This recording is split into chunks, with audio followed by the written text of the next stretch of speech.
کرکټ کې غټ جنجالونه دا چې سره روان دی او څوک ملامت دی او څوک سلامت او څه شوي ویډیو تر پایه را سره وګورئ. سلام ستړي مه شئ. د افغانستان کرکټ بورډ نن ماسخوتن د 20 ورځې نړیوال جام لپاره 13 کسیزه لوبډله اعلان کړه. په لوبډله کې راشد خان کپتان و، محمد نبی اصغر افغان، محمد شهزاد محمدي، عثمان غني، حضرت الله زازای، نجیب الله زدران، حشمت الله شهیدی، مجیب رحمان زدران، کریم جنت، ګلبدین نایب، نوین الحق، حمید حسن، دولت زدران، شاپور زدران، شرف الدین اشرف او قیس احمد پکې نور لوبغاړي وو. د لوبډلې له اعلان وروسته سملاسي راشد خان په خپله ټویټر او فیسبوک پاڼه کې ولیکل چې له ده سره د لوبغاړو په انتخاب کې مشوره نه ده شوې، نو له همدې امله دوی له کپتاني استعفا کوي. یاد دې وي چې له څو ورځو راهیسې داسې راپورونه ول چې د لوبډلې په انتخاب جنجال روان دی. جنجال په دې و چې راشد خان په لوبډله کې اصغر افغان چې د ډسپلین قضیه یې درلوده او شهزاد محمدي غوښتل. وروسته بیا اصغر افغان سپین باز وبلل شو.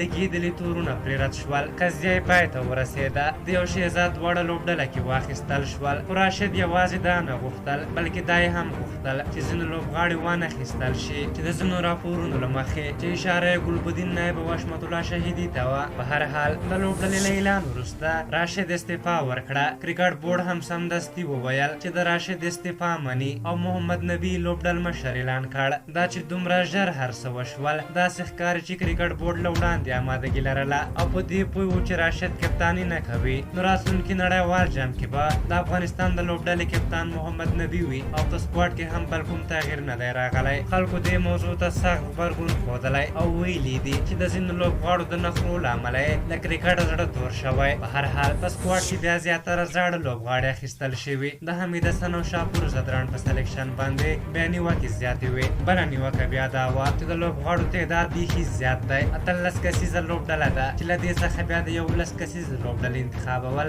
اسانه کار نه وي او د لوبو په وخت کې ستونزه جوړوي. په هر حال تاسو دغه موضوع په اړه څه نظر لرئ؟ خپل نظرونه مو راته په کومنټ کې ولیکئ. زموږ ویډیو مو خوښه شوې وي ضروري لایک کړئ. بیا چې تاسو شو پرته راځم په لویو بخښونکي خدای مو سپارم. د الله په امان.